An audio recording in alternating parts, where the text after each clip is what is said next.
Naomi's desperation overshadowed her fear. She glanced around her empty shop and then back at the mermaid. I wish for customers, she whispered. I want people to buy from me, to notice my shop. I want to be successful. The mermaid smiled and nodded. Your wish is granted. But remember, everything comes at a price.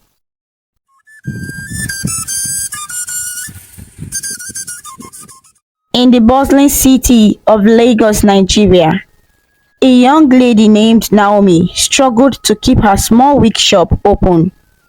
Every day, she sat behind her counter, watching other hair vendors sell all kinds of wigs and weave, while her shop remained empty. Despite her best efforts to advertise, her sales were dismal and her business was on the brink of collapse. Naomi's shop was located in a crowded market known as Balogo, where women from all walks of life came to buy wigs and hair extensions. From politicians to celebrities, everyone flocked to this market for the latest styles. Yet, Naomi's tiny shop was always quiet. She had borrowed money to start the business, and each passing day without a sale increased her frustration and fear of failure. One evening, after a long day without a single customer, Naomi locked up her shop and walked down the market street, her eyes filled with tears. As she passed by a dimly lit corner, she noticed a vendor selling an old dusty mirror. Something about the mirror caught her attention, and she found herself drawn to it. Why do you have this mirror here? Naomi asked the vendor, a frail old man with a mysterious smile. It's a special mirror, my dear. The man replied. It reveals the truth of one's desires and has the power to change lives. You look like someone in need of such a change. Naomi hesitated, but the glint in the old man's eyes made her curious. How much is it? For you, I will sell it for 1,000 naira. The vendor said, as if he knew she didn't have much money left. Naomi felt a strange compulsion to buy it, so she handed him the money and took the mirror home. Little did she know that his ordinary looking mirror was far from what it seemed. It was a gateway to a world beyond imagination, a world connected to the powerful forces of the marine kingdom. The next day, Naomi placed the mirror in corner of her shop. As she dusted it off and polished the glass, she noticed something strange. The reflection seemed clearer and more vivid than any mirror she had ever seen before. Her own image looked almost alive, like it could reach out to her and touch her. That's just my imagination, she whispered to herself. She turned away, but a faint voice echoed in her ears. Do you want to change your destiny? Naomi, do you want to change your life? Startled, Naomi spun around, but there was no one else in the shop. She looked at the mirror, but her reflection only stared back. She shook her head and tried to ignore it. Days went by, and the mirror remained silent, but Naomi couldn't shake off the feeling that it was watching her. One evening, after another fruitless day at the shop, Naomi broke down in tears. I don't know what to do anymore, she cried, staring at the mirror. If only I could just make a few sales. If only people would notice my shop. The room grew cold, and Naomi's breath formed misty clouds in the air. She heard a soft splash of water, like waves crashing on a distant shore. Then a figure appeared in the mirror. It was a beautiful mermaid with flowing hair and eyes as deep as the ocean. Who are you? Naomi stammered, stepping back in fear. I am Laurel, a guardian of the marine kingdom. The mermaid said with a soothing voice. I've heard your cries and felt your pain. I can help you. Naomi, I can make your wishes come true." Naomi's heart pounded as she stared at the creature in disbelief. Was she dreaming? Was she losing her mind? The mermaid's voice broke through her thoughts. "Don't be afraid. You have the power to change your life. All you need to do is to make a wish, and I will grant it." Naomi's desperation overshadowed her fear. She glanced around her empty shop and then back at the mermaid. "I wish for customers," she whispered. "I want people to buy from me, to notice my shop. I want to be successful." The mermaid smiled and nodded. "Your wish is granted. But remember, everything comes at a price." Before Naomi could ask what the price was, the mermaid vanished and the mirror returned to its ordinary state. Shaken but hopeful, Naomi decided to wait and see if the mermaid's promise would come true. The next morning, Naomi opened her shop as usual, but something was different. Within minutes, the first customer of the day walked in, then another and another. Soon, her small shop was filled with women looking to buy wigs and hair extensions. The sales that day were unbelievable. Naomi sold out almost all her stock by noon, and customers continued to pour in, asking if she had more.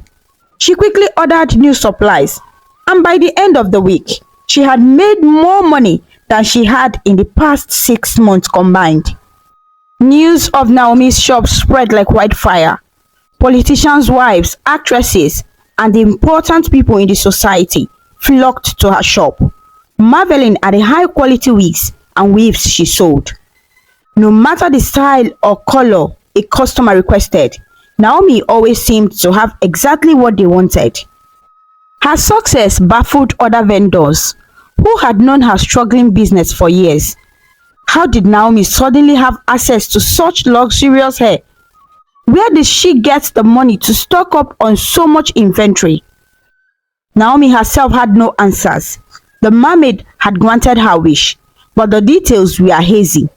She only knew that each time she looked into the mirror, it seemed to shimmer with an otherworldly light. Though she tried to ignore it, the faint echo of the mermaid's warning lingered in her mind. Everything comes at a price. What Naomi didn't realize was that her newfound success was built on a foundation of dark magic. Each wig and hair extension sold in her shop carried a piece of the Marine Kingdom's power. The more customers she served, the stronger the connection between her shop and the underwater became. As Naomi's shop thrived, the boundary between the two worlds began to blur. Strange occurrences started happening. Customers reported hearing whispers while trying on wigs, and some even claimed to see glimpses of the mermaid in their reflection. Naomi brushed off these reports as mere coincidences, but deep down, she felt a growing unease. Was her success worth the mysterious forces she had unleashed?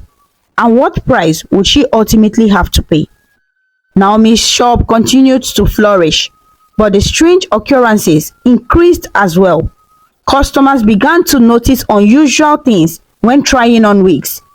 They complained about hearing faint whispers, as if the hairpieces themselves were talking.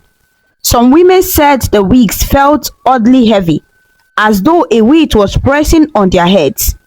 One day, a wealthy woman named Mrs. Johnson, known for her influence and connections, visited Naomi's shop. She admired the wigs and eventually chose a long wavy one that shimmered in the sunlight.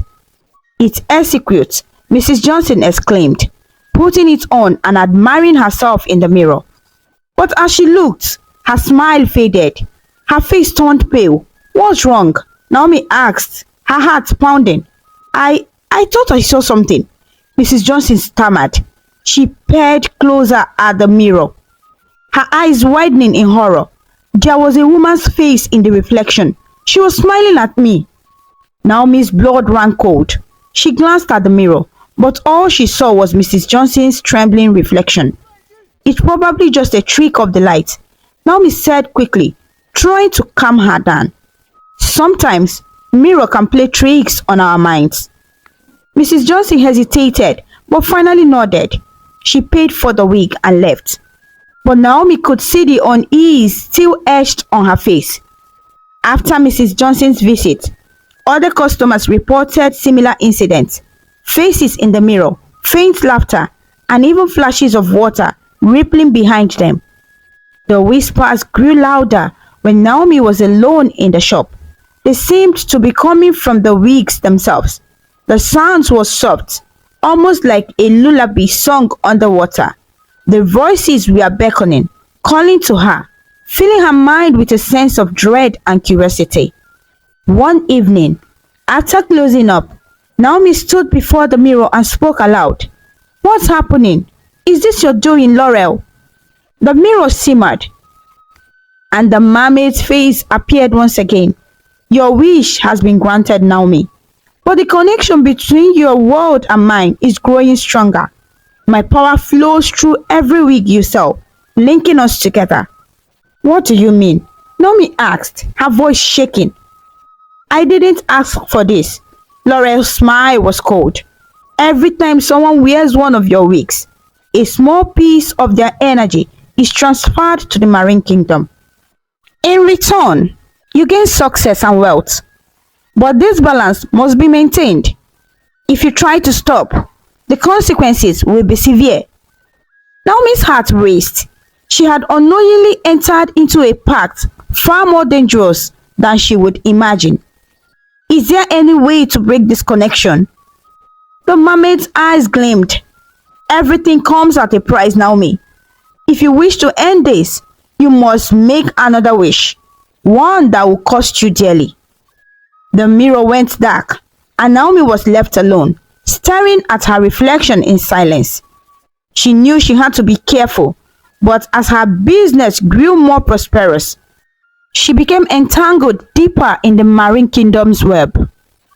Naomi tried to ignore the warning, focusing instead on her booming business. The shop was now the go-to place for wigs and hair extensions in Lagos. People lined up every morning, eager to buy from her. Celebrities flaunted their new hairstyles on social medias, praising Naomi's shop for having the best wigs in town.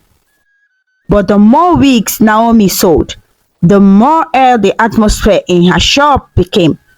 The mirror seemed to breathe, forging up as if exhaling in sync with the customer's own breaths. When Naomi was alone, she felt as though she was being watched by countless unseen eyes. One day, a young woman named Clara came into the shop. She was a rising star in the entertainment industry and had heard of Naomi's incredible collections of wigs. She picked out a coily wig that looked as if it were made from strands of pure gold. Naomi hesitated for a moment. Something about that particular wig seemed different, almost alive. But Clara hesitated. "I want this one. It's perfect," Clara said, paying a hefty sum without a second thought. As soon as Clara put on the wig, her demeanor changed. She stood straighter, her eyes glazed over, and a small smile tugged at her lips. It was as if she had been hypnotized. "Are you alright?" Naomi asked, stepping closer. Clara blinked and then laughed. "Yes, of course. I've never felt better." Satisfied, Naomi let her leave. But that night, she saw Clara on the news. The young woman had collapsed during a performance, clutching her head and screaming about voices in her ears. The reporters speculated about stress or illness, but Naomi knew the truth. It was the wig. Panic surged through Naomi. Had the mermaid's power done this to Clara? Was this what Laurel meant by consequences? Desperate for answers, Naomi went to the mirror that night. "Laurel, show yourself," she shouted. The mirror glowed, and the mermaid's serene face appeared. "Yes, Naomi?" "Clara, what happened to her? Why did she collapse?" Naomi demanded. Laurel's eyes were calm, almost indifferent. "The energy transfer was too strong. The wigs you sell have become conduits for our power. And not everyone can handle it. Some may experience side effects. Side effects? Naomi repeated, horrified. What have I done? Laurel tilted her head, a faint smile playing on her lips. You wanted success, Naomi, and now you have it. But as I said, everything comes at a price. Naomi's hand shook as she realized the full extent of her actions. She was not just selling wigs, she was selling pieces of a dark magic that affected people's mind and lives. But what could she do now? If she stopped, she risked angering Laurel and losing everything. If she continued, more people would suffer. Caught between fear and guilt, Naomi knew she had to make a choice. But was there even a way out of this terrible situation? Naomi tried to distance herself from the wigs, but the allure of wealth and success was too strong. With each passing day, she found it harder to let go. Customers flocked to her shop, begging for new styles, and her bank account swelled. But with every sale, Naomi felt a piece of her own soul slipping away. Strange things began happening in her personal life. She would wake up to find water stains on her floor, even though there was no leak. At night, she heard the faint sound of waves crashing against rocks, even though her apartment was miles from the coast. When she looked in the mirror, her reflection sometimes lingered a moment longer than it should have, staring back at her with eyes that were no longer entirely her own. The wigs, once beautiful and pristine, now seemed to pulse with a sinister energy. Customers reported strange dreams and unsettling visions after wearing them. Some said they saw shadows moving in the corners of their eyes, while others spoke of being drawn to bodies of waters without understanding why. Naomi's conscience screamed at her stop, but the power of the marine kingdom held her in a vice-like grip. The more she tried to break free, the tighter it squeezed, until Naomi realized she was no longer in control of her life. The mirror had become more than just a gateway. It was a prison, and Naomi was trapped, bound to the marine kingdom's will, as her own humility slowly faded away. Naomi's shop, once filled with the sound of happy customers and lively chatter, began to take on a different atmosphere. The vibrant energy turned cold and oppressive. Customers still came in droves, but there was something different in the way they moved and spoke. Their eyes had a glazed look, and their smiles seemed forced, as if they were being pulled into Naomi's world against their will. One particularly stormy evening, a famous politician's wife named Mrs. Okafor visited Naomi's shop. Mrs. Okafor was known for her elegance and taste, always sporting the latest trends. She had heard whispers of Naomi's shop and its remarkable wigs, and she wanted one for herself. I've heard so much about your collection, Mrs. Okafor said, her voice dripping with curiosity. Do you have any unique something that no one else has? Naomi hesitated. She had a new batch of wigs, delivered seemingly out of nowhere, each more dazzling than the last. But something about these wigs made her uneasy. Their colors shimmered unnaturally, as if they were woven from the very essence of the ocean itself. Let me show you something special, Naomi said, leading Mrs. Okafor to a display case at the back of the shop. She pulled out a wig made of midnight blue hair, threaded with strands of silver that seemed to glow softly under the light. Mrs. Okafor's eyes widened with delight. It's perfect, she breathed, running her fingers through the silky strands. I must have it. Despite her reservations, Naomi sold the wig to Mrs. Okafor, who left the shop with a satisfied smile. But as soon as Mrs. Okafor stepped outside, the wind picked up and the sky darkened ominously. Naomi watched through the window as a gust of wind seemed to lift Mrs. Okafor's hair, making it swirl around her head like a living creature. Naomi shivered and turned away. Something was terribly wrong. but she felt powerless to stop it. The next day, news spread that Mrs. Okafor had been found unconscious in her home. She was rushed to the hospital, where doctors said she had suffered a mysterious mental breakdown. Naomi's heart sank when she saw the news. Mrs. Okafor's face looked haunted, her eyes wide with fear as she muttered about voices and water. "Get rid of the hair. The hair is alive. It's calling to me," she had whispered to the nurses, but no one understood what she meant. Naomi's hands shook as she turned off the television. The mermaid's words echoed in her mind. "Every time someone wears one of your wigs, a small piece of their energy is transferred to the marine kingdom." Naomi knew she had to stop selling the wigs, but the fear of the mermaid's words kept her frozen. Laurel's presence loomed over her like a dark shadow, and Naomi felt trapped in a cage of her own making. She glanced at the mirror, half expecting Laurel to appear and mock her fear, but it remained silent. Gathering her courage, Naomi decided to close the shop early that day. She couldn't bear the thought of causing more harm to her customers. But just as she was about to lock the door, a young woman stumbled in, drenched from the sudden rainstorm outside. "Please, I need a wig," the woman gasped. "I heard you have the best ones." Naomi's heart wavered. The woman looked desperate, shivering from the cold. Without thinking, Naomi reached out for one of the wigs, one of the same dangerous batch that she had sold to Mrs. Okafor. "No, I can't," Naomi started to say, but the woman's pleading eyes silenced her. "Please, I have an important event tonight. I need to look perfect." Naomi swallowed hard and handed over the wig. The woman paid and left, leaving Naomi alone in the empty shop. She locked the door and leaned against it, feeling sick to her stomach. She was stuck in a vicious cycle, one that she couldn't seem to break free from. That night, Naomi was jolted awake by the sound of splashing water.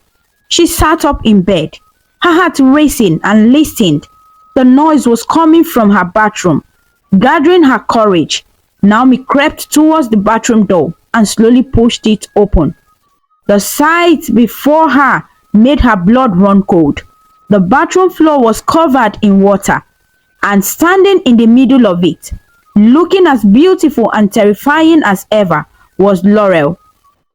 "You sold another wig today," Laurel said softly, her voice like the hiss of waves crashing on rocks. "Why are you hesitating, Naomi?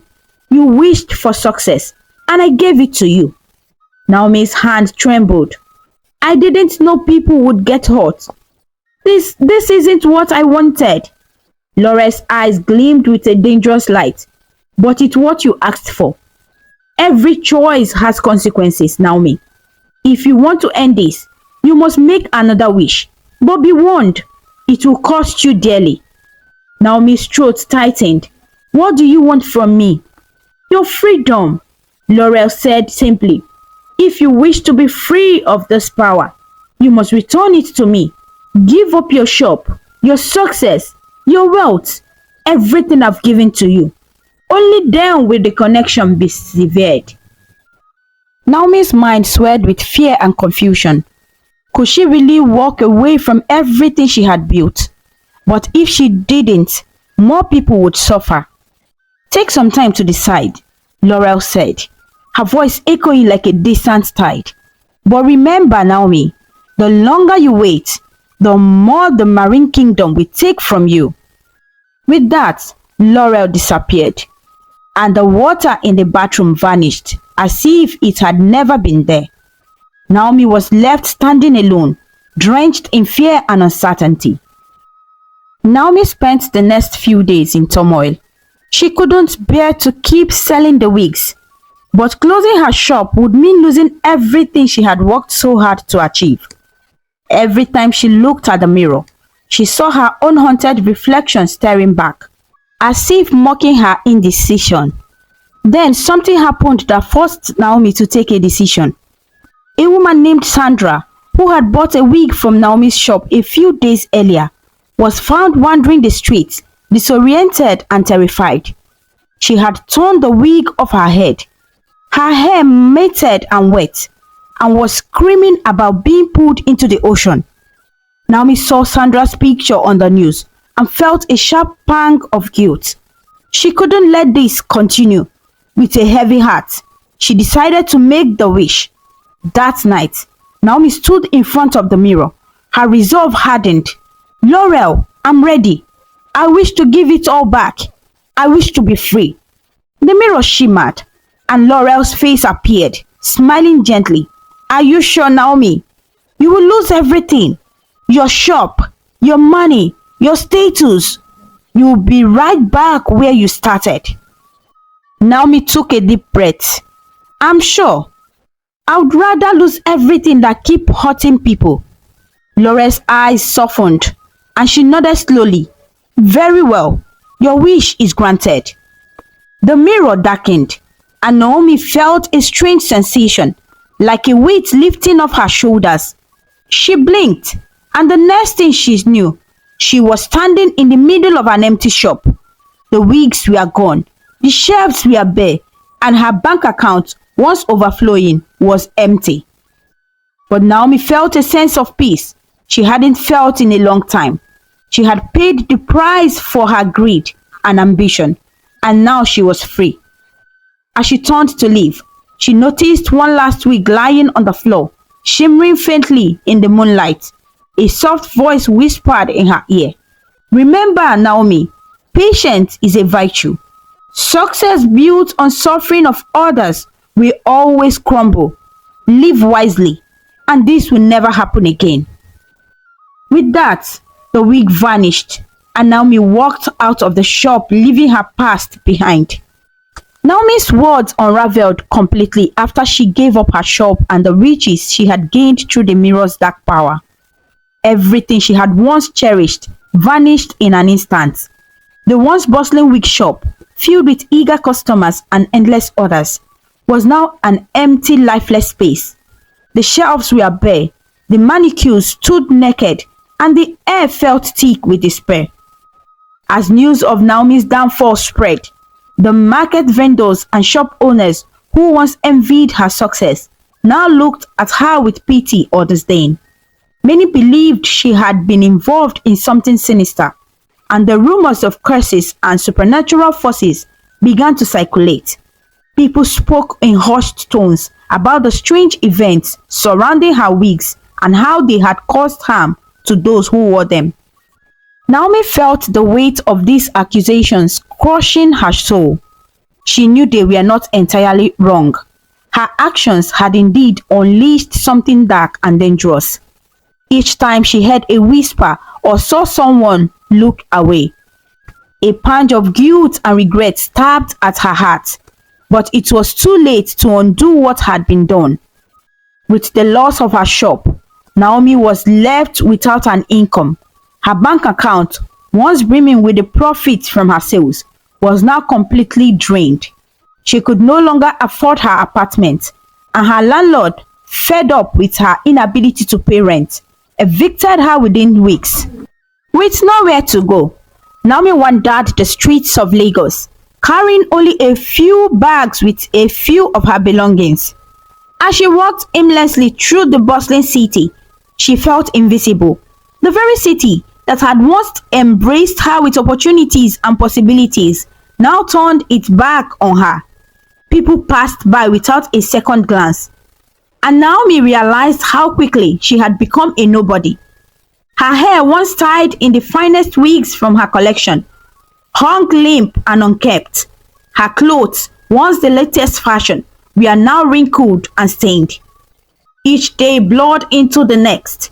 She slept in random corners of the city, under the shelters of bus stops or in the abandoned buildings. Hunger gnawed at her insides, but she barely had the energy to beg for food. Every time she closed her eyes, the faces of her former customers, those who had suffered because of her, haunted her dreams. The accusations rang in her ears, making her toss and turn through sleepless nights. Naomi became a ghost in her own life. Her health, already fragile, began to deteriorate rapidly.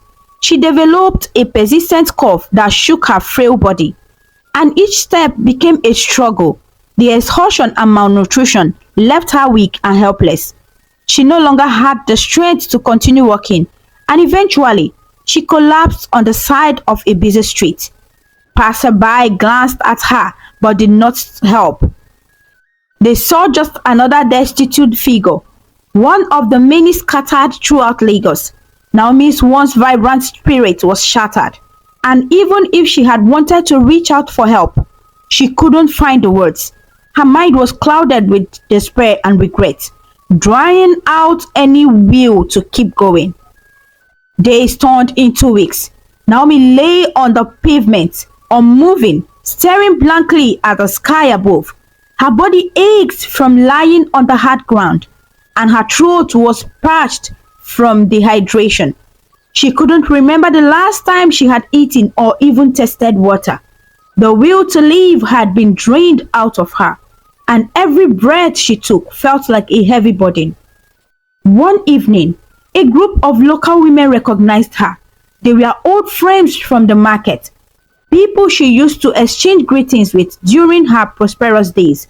They were shocked to see Naomi in such a pitiful state. After a brief discussion, they decided to alert her family in the village. Naomi's family hadn't heard from her in months. They knew she had been successful at some point, but were unaware of her current predicament. When her mother received the call, she couldn't believe it. She immediately gathered Naomi's younger sister and uncle, and they made the journey to Lagos. Upon arrival, they found Naomi lying on the ground, a shell of her former self. Her mother wept uncontrollably at the sight of her daughter, who looked more like a corpse than the vibrant young woman she once knew. Lifting her head and offering her sips of water, but Naomi didn't respond. She just lay there, staring blankly ahead. Realizing that Naomi needed immediate care, they managed to get her into a car and drove her back to the village. Naomi's body was so weak that she didn't even have the strength to lift her head. Her mother held her tightly throughout the journey, whispering prayers and words of encouragement. Naomi's once bright eyes were now vacant, reflecting the emptiness inside her. The journey was long and silent, filled with the quiet sobs of her mother and the worried glances on her sister's face. All they could do was hope that returning to the village would somehow revive the broken pieces of Naomi's shattered life. Back in the village, Naomi's family did everything they could to restore her health, but it seemed as though she had already given up. The once busy home was now filled with an air of despair and quiet dread. The villagers who heard of Naomi's return murmured among themselves. Some were shocked at her condition, while others whispered that she was paying for her sins. Her mother, however, refused to let go of the hope that Naomi would recover. Naomi's mother prepared herbal remedies, made special meals, and prayed day and night, hoping to nurse her daughter back to health. But Naomi was unresponsive. She lay in bed, staring blankly at the ceiling. It was as if her spirit had already left her body, leaving behind only a hollow shell. Days turned into weeks, and Naomi's condition showed no signs of improvement. Her body, frail and emaciated, seemed to be shutting down with each passing day. The guilt Naomi carried had become a living thing, feeding off her, consuming every last ounce of her strength. Even in her weakened state, her mind refused to grant her peace. She could still see the faces of those she had hurt, the customers who had suffered because of the cursed wigs she sold to them. Their voices echoed in her mind, accusing her, haunting her, reminding her of the terrible things she had done. The guilt was like a relentless storm, battering her soul without mercy. Naomi's health continued to decline rapidly. She developed a fever that left her drenched in sweat and shivering uncontrollably. Her family brought in local healers who who tried everything to cure her, but nothing worked. Naomi's eyes, once bright and full of life, now looked sulking and hollow. Her skin clung to her bones, and every breath she took seemed like a struggle. Her mother, desperate to save her daughter, tried talking to her every day. She would sit by Naomi's side, holding her hand and recounting fond memories from Naomi's childhood. But Naomi's expression remained blank.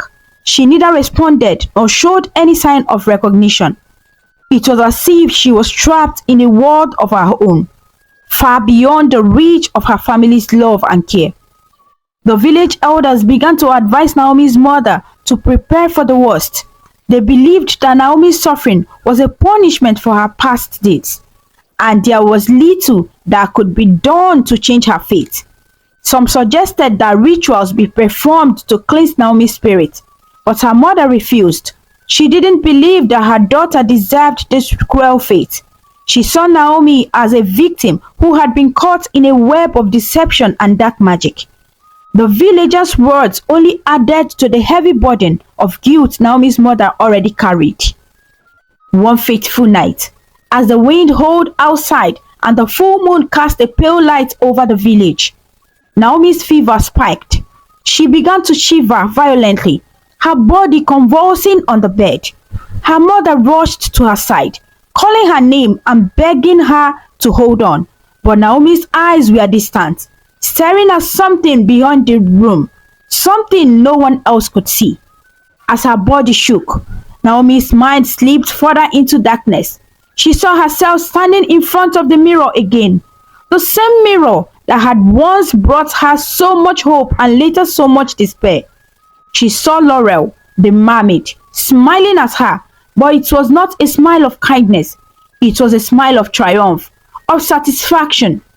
"You wanted success, Naomi," the mermaid's voice echoed in her mind, "and you got it. But you failed to pay the true price. Now you must suffer the consequences."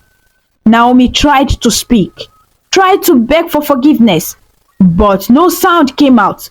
The reflection of her own face in the mirror mocked her. Eyes empty, mouth twisted in pain. Naomi wanted to escape, to run away from the horror she was witnessing, but her feet were rooted to the ground. The mirror seemed to pull her in, drawing her closer and closer until all she could see was darkness. The villagers gathered outside the house, murmuring prayers and hoping for a miracle. But inside, Naomi's breath grew shallower, her convulsion less violent. The fever that had raged through her body began to fade, but so did her strength. Naomi's mother held her close, tears rolling down her face. Naomi's body finally went still.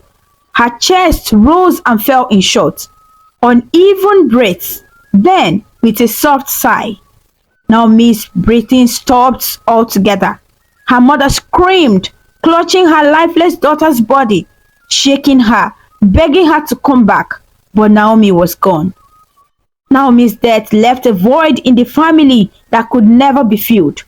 Her mother's cries echoed through the village, piercing the silence of the night. The villagers, hearing the tragic news, gathered at the family's home the next morning to pay the respect and offer condolences. There were a somber air and a deep sense of loss that hung over everyone who had known Naomi. The village elders performed the necessary rites and prepared Naomi's body for burial.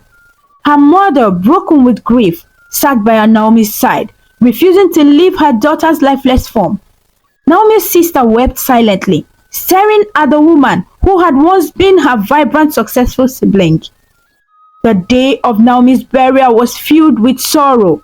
The villagers spoke in hushed tones, sharing their thoughts on what had happened to Naomi. Some saw her death as the final chapter of a cursed life, while others felt pity for a young woman who had lost her way and paid the ultimate price.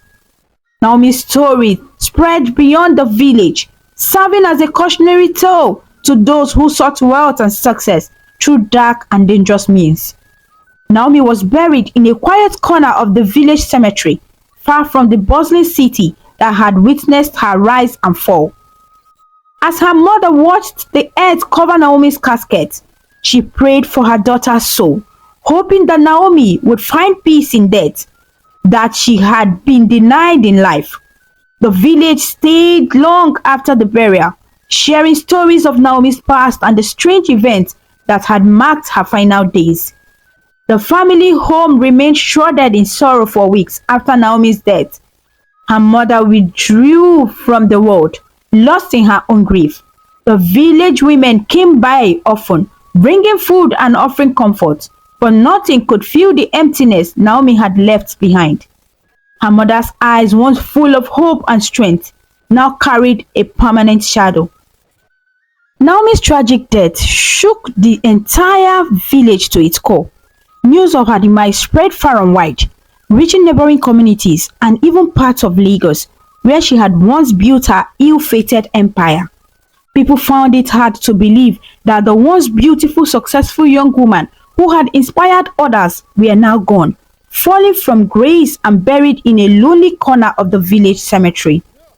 What made it even more shocking was that Naomi had always seemed to be innocent and full of promise. Her bright smile and cheerful demeanor made her a favorite among her friends and neighbors.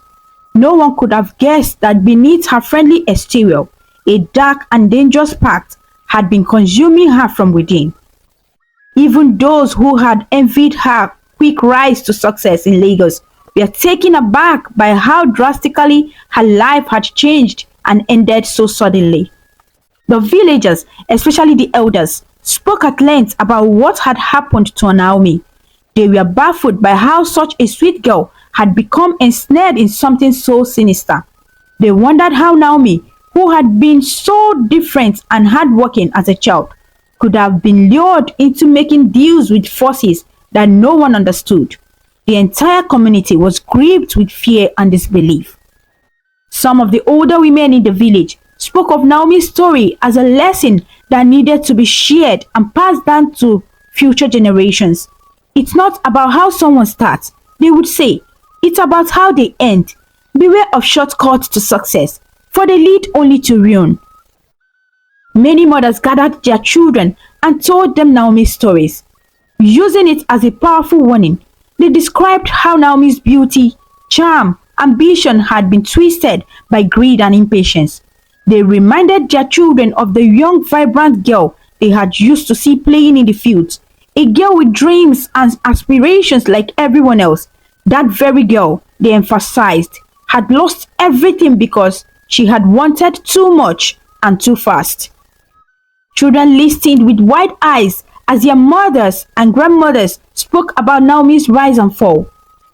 Some could not recognize the image of the innocent-looking woman they had once known with the tragic figure who had died alone and haunted by guilt.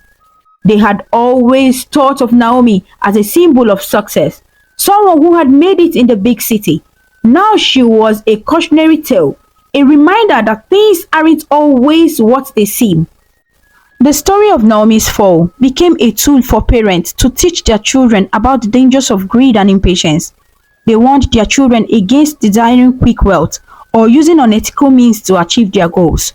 Wealth gained quickly can vanish just as fast, the elders would say, and when it's built on lies and suffering, it's bound to bring disaster. Naomi's story became an example of how easily one could be tempted to take the wrong path, even if their intention started out pure. She had wanted to succeed, to make a name for herself and to lift her family out of poverty. But somewhere along the way, her ambition turned into desperation, and that desperation had driven her into the clutches of something evil. Everywhere in the village, Naomi's name became synonymous with tragedy and wasted potential. People no longer spoke of her success. They only spoke of her downfall. Her life and death were reminders of the fine line between ambition and destruction. The villagers who had watched Naomi grow from a hopeful child into a shattered woman vowed never to let their children forget her story. In the months that followed, Naomi's family struggled to come to terms with her loss. Her mother, once a strong and resilient woman, now seemed a shadow of herself. She no longer sang while she walked in the fields, and her laughter, which had once filled their home, was silenced forever. Her heart had been broken, not just by Naomi's death, but by the realization that her daughter had suffered alone, tormented by guilt and regret. Naomi's sister, who had looked up to her all her life, found it difficult to speak about what had happened. She would sit by Naomi's grave every evening, whispering words that no one else could hear. She spoke of the happy times they had shared, of the dreams they had as children, and of the pain she felt knowing that Naomi had been carrying such a heavy burden without letting anyone in. The family did all what they could do to move on, but Naomi's absence left an unfillable void. Despite the sadness and loss, there was one positive thing that came from Naomi's story. The village and its people learned to appreciate the value of patience and integrity. The youth were encouraged to work hard, to take things one step at a time, and to build their future on solid, honest ground. Naomi's name was invoked not to bring fear, but to remind people that quick wealth and success often come with hidden costs. Naomi's grave, marked by a simple stone in the village cemetery, became a place where people would occasionally gather, not to mourn, but to reflect. The once forgotten plot of land was visited by parents and elders who brought their children to see the final resting place of the girl who had once dreamed big and fallen so hard. Naomi's story ended as a powerful lesson for generations to come. It taught people that innocence and good intentions can be corrupted by greed, and that true success requires patience and integrity, and the willingness to face one's challenges head on, no matter how difficult they may seem. Her story served as a lasting reminder that the pursuit of wealth and power should never come at the cost of one's soul. Naomi's tragic journey from hope to despair became etched into the memory of the village, a tale passed down through the years, and as long as people remembered her story, they would also remember the lessons it carried. That shortcuts to wealth are dangerous, that greed brings suffering, and that true success is earned, not wished for. With Naomi's passing, the chapter on her life closed, but the lesson of her faith lived on forever in the hearts and minds of those who had witnessed it. And with that, my dear friends, our story comes to a close. But remember, the magic of storytelling lives on, waiting to whisk us away on new adventures, where the wonders of imagination know no bounds. Goodbye for now, and may your dreams be filled with joy, wonders, and endless possibility. Thank you so much for watching. Please kindly comment, like, share, and subscribe to our YouTube channel for more interesting stories.